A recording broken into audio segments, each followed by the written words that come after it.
este ano de 2010.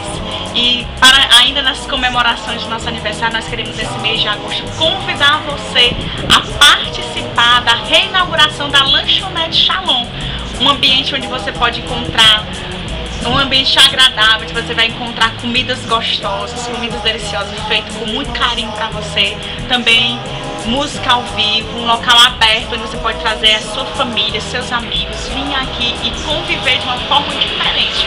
A reinauguração da Lanchonete Shalom vai acontecer dia 28 de agosto, a partir das 19h30, aqui no Centro de Evangelização Shalom, do lado do Colégio Diocesano, com música ao vivo e muita coisa boa para você vir e conviver aqui com seus amigos, com a sua família. Não falte, não fique de fora. Venha você também participar deste grande evento que está sendo feito para você.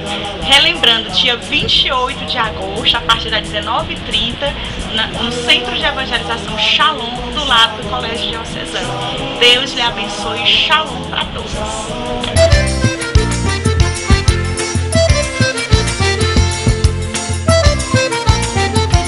Nas horas de